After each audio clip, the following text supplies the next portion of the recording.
Hey folks, well, did you make it? That was a tense one in Tampa. Leafs gritted it out. We're going to break it all down for you right here on the OZone.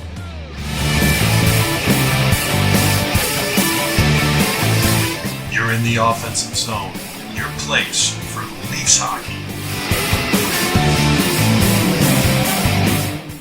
Hey folks, welcome to the OZone. That's Coach, that's Katie, and I'm the Devo, and we're here to talk all things Leafs. Well, that happened. I held my breath from about 3/4 of the way through the second period. I don't think I exhaled until Mikheyev scored, potted his first of two empty netters. Wow, that was pretty tense. The Leafs held on for a 5-2 win. Lots of secondary scoring. KD, what'd you see? Yeah, well, I mean, it was kind of, the stereotypical road win, right? You got the lead early.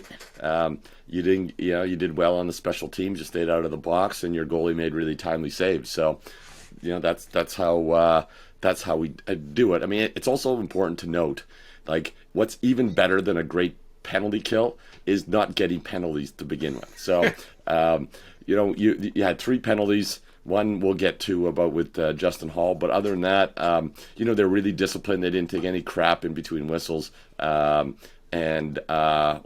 the two tough guys weren't in the lineup, and you didn't have as many penalties this time. So I think that's interesting. It should be noted. And then I think during the game, Tampa Bay is not really that much tougher than Toronto. They're a little bit bigger. They hit slightly more, but they're not they're not more violent. They're not really running the Leafs or bodying them around or pushing them over at all. What they're doing is they're trying to assert themselves after the whistles, and they're getting stupid penalties. So, this is, I think, what they want. This is what the Leafs want to do going forward, especially when you're on the road games. I think it's good. Yeah, no, it's a good point. They stayed out of the box a little bit. I know we'll get to one of those, but nice to see finally an after the whistle call in that game, and I think that might start to sort of change some of that, and that probably will play into the Leafs' favor. Coach, you saw it. What happened? I was with you. I was the angst meter was well past Avril Lavigne for me for that third period. So what did we say they had to do? Got more or less blown out for a lot of game 2, and we said they needed to make some adjustments, right? Adjust both sides of the special teams. Well, check on that. Got a power play goal early and killed a big one early as well. And actually, Lyubushkin comes out of the box and feeds Blackwell for that goal. Who knew he had those hands? Normally, he treats it like it's a live grenade. So that was fantastic to start. We said Spezza's got to come in, and he's going to give that power play some life and also give us some good minutes. I thought he did. We said Justin Hall probably needs to come in, and he did. And he was pretty good for a lot of that game. We'll talk about maybe, not all of it. But he was pretty decent. And, he does help with the penalty kill, too. He's big. He takes up a lot of room. He's pretty rugged. But we just needed to be ourselves. Stop trying to be the physical team. Stop trying to live up to each post-whistle engagement and just be ourselves. And that means play really fast. And we did. We're the faster team for a lot of it until we kind of stopped playing and went into our shell. That's when it all got us nervous. So we said these things needed to happen, and they did. But here's what none of us really talked about, because I think we're all afraid to talk about it, which is goaltending. And Jack Campbell was the best player on the ice last night. He was tremendous. I went back today and watched the highlights, and they package it together so you see all the good saves and all the goals. And in a 6-minute highlight package, there were 10 shots that he stopped from inside the hash marks in front of the net. Man, they got a lot of great chances. They got one like 8 seconds in when Lyubushkin gave it up. So he was great. He made a game saver on Nick Paul, who blew past Muzzin and then Brody. And then he made a better game saver against Stamkos. Huge, right? And I'm texting with a whole bunch of guys throughout the game and stuff. I can't remember who it was. Somebody says, yeah, it was a good save, but he didn't get all of it. Well, this is what Steven Stamkos' quote was after the game. I felt like I got everything and then some. Stamkos said. Great save. So he said he got it. It was a great save. Yeah. Anyway, we don't win those games in the Babcock era. We didn't win those games in the early part of the Keefe era. Boy, it was nice to win that game. It was awesome. Yeah, that was a gutsy win. Listen, what can I say? Our soups were great. We had 2 great soups, and that was really the difference in the game. How about 47 handing 65 the puck for that empty netter? That's super classy. Everyone's got to love that. The team's all loving that for sure. You think he might stay? Maybe he'll stay as a free agent now because we're nice to him. I've been raving about those guys all year long, as you guys know. And they've played great so far this postseason. Yeah. Very interesting, the 91s haven't shown up. The captain 91s have kind of... They come close. Coach mentioned Stamkos. He's got one, and he came very close last night. Quite a save by Campbell. I think he got all of it. There's no question about it. I don't think he put it exactly where he wanted it, but it didn't matter. Campbell made a great save. We got to credit the goalie on that. He was absolutely robbed. Both captains haven't found their way yet in the series, though, so it'll be an interesting story to see if that changes. Hull had a couple of awful pitches. No question. One of them ended up causing a penalty that he had to take. I was impressed that he actually got back and made a good play. It was a great play by the forward to put the puck back behind him and put him in a spot where he almost pretty much had to take a penalty. He did. And then another pinch that almost caused a goal. CBC in between periods were ripping on him.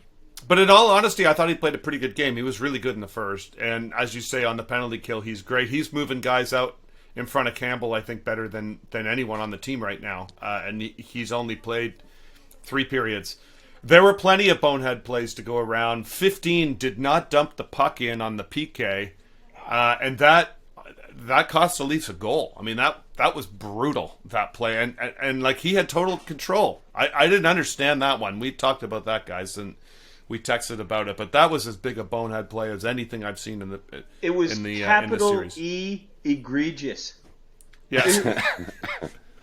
Were you screaming at the TV? I know I was. It was crazy. It was crazy.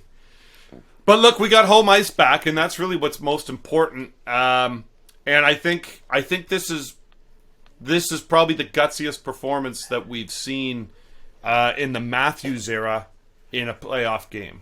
So if that's something to sort of build off of, that'll be interesting. Look, they skated. When they skate, they're going to win. It's that simple. Coach, what do the Leafs need to do in Game 4? Anything different you'd like to see, or just keep rolling? What do you think? So I don't. It looks like, based on the way they practice today, there's no lineup changes. I'm perfectly fine with that. Yep. Hall for Liljegren, they give you something a little different each way, and but that's okay. Look, yeah. Like Kev said after Game 1, you play a perfect game, there's no adjustments to be made. Tampa did, and then we did. And so you have a bit better idea of what they're going to do. I think pressuring Kucherov on the penalty, when we're killing penalties, is big. They like to go through him, and he gets either Hedman on the point or Stamkos cross seam. If he doesn't have time for that, that's really good for us. But look, we need to push our speed advantage whenever and however we can. Stretch passes last game worked great for us. We sprung Mikheyev once or twice. I think Engvall once. Matthews had that breakaway, could have iced it. He had 2 shots on that breakaway. He got behind everybody, and then actually when we turned around, Marner ends up dinging one off the iron. Boy, we could have iced that twice. But so we that was technically a save, right? Yeah, it went off the goalie's stick, so they gave him a save on that. So when you play that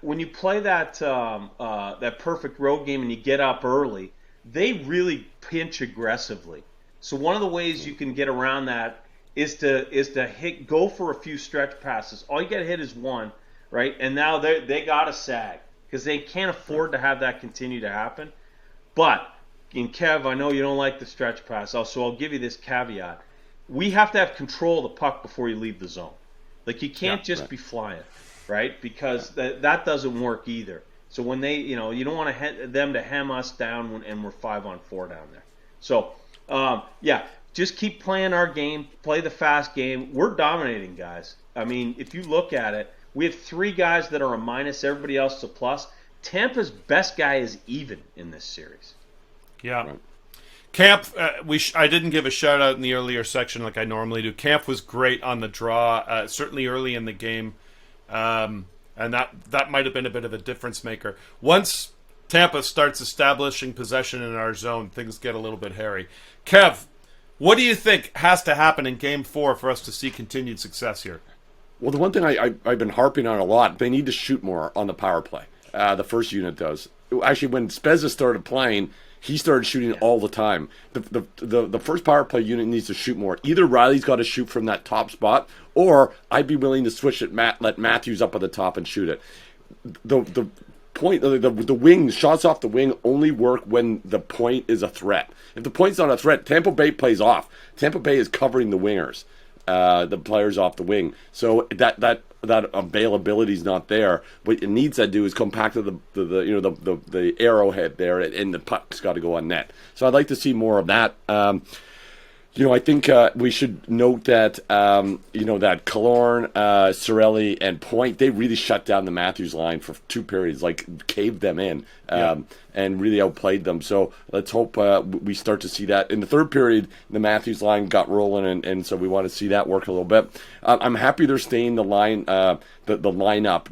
Just on advanced stats, Corsi and whatever, Hull, Spezza, and Giordano were the only 3 players who were positive there. So I know Hull made a terrible mistake, but as your 6D, I don't like the concept of him thinking he's got to play a perfect game. So I like the idea that they're giving him another shot and not kicking him out for one bad mistake. Because for the most part, he played well. So I am happy that he's back in the lineup, because you can always make the decision after that and put Liljegren back in. And I do think, he's got a good body. He's better on the boards than Liljegren is, and a little bit better in front of the net. So I have no problems with him being in. And I think that's it. Just keep rolling and not take penalties. Like, stay out of the box. It was a huge difference that last game, not getting penalties and letting them do their crap in between the whistles. So. Yeah, for sure. All right, folks, this is what we do all the time. You know what we do right now. This is when we lay it all on the line.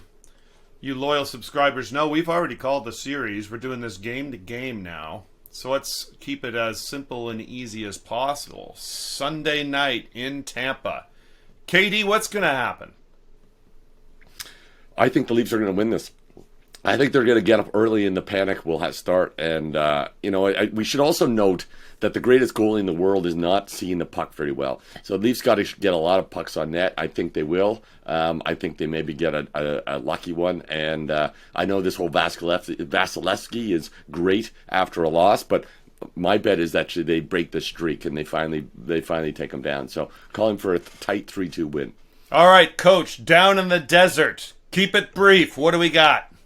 Yeah, I'll be there. I'm going to the game with Carbuzzi Nick, Game 4. Yeah. We're fired up about that. He's a friend of the podcast. I got a 4-3 win. I got Matthews scoring, Campbell continuing to roll, and Brody a +2 to get him to +9 for the series. Wow. All right, look, somebody has scored 5 goals in every game thus far, and I think the Leafs are going to hold Tampa under that. But I don't think they're going to score 5 either. I'm calling a 3-1 game. Matthews gets away from Cirelli and gets one. He puts a beauty in this game. And I think they win Game 4 for Coach. There you have it, folks. Everything you need to know about the Buds, you just come right here. We're happy to be here for you, right here on the OZone.